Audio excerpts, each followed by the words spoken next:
غزل المحله.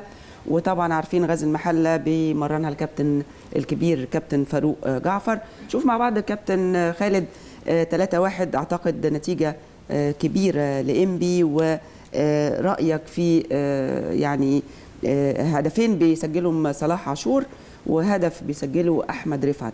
شوف مع بعض كده ونعقب على المباراة.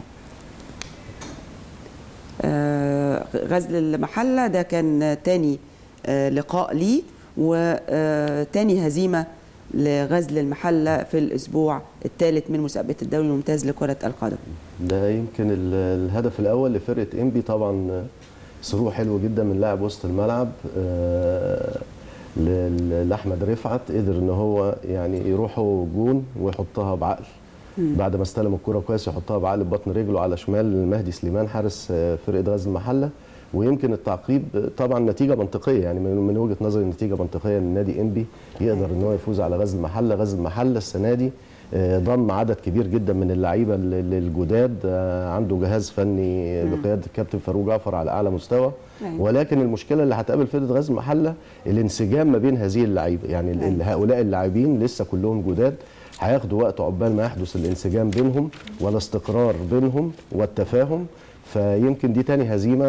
غزل المحله خسر المباراه الاولى امام سموحه اللي هيلعب قدام النادي الاهلي النهارده، خسر على ملعبه 1-0، والنهارده بيخسر من إنبي 3-1.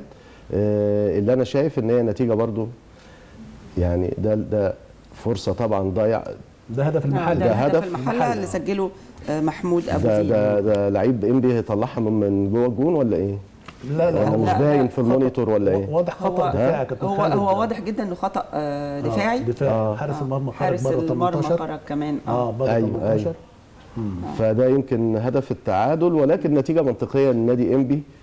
يعني كرة هنا بالعرض وسددها، هي جت في ايده ودي ضربه جزاء. يبقى ضربه جزاء. معلش لان احنا المونيتور عندنا يمكن ضربه جزاء واعتقد طرد. يعني انا كنت وانا جاي سامع اكيد طبعا هي طبعا لان هو مدافع إنبي منع الكرة من دخول المرمى، فبتستوجب طبعا طرد وبتستوجب ضربه جزاء لفرقه غزل المحله. قدر ان هو يحرز منها هدف التعادل، الهدف الوحيد.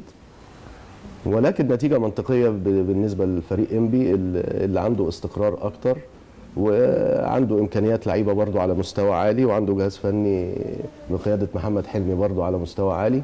فنتيجه منطقيه. وزي ما انا قلت برضو فرقه غزل المحله هتحتاج وقت لغايه ما يحصل الانسجام والتفاهم ما بين مجموعه اللاعبين الجداد الكتير اللي ضمهم الكابتن فاروق جعفر للفريق. ايوه كابتن ماهر، يمكن برضو فوز إنبي دفعه قويه للقائه القادم يوم الخميس ان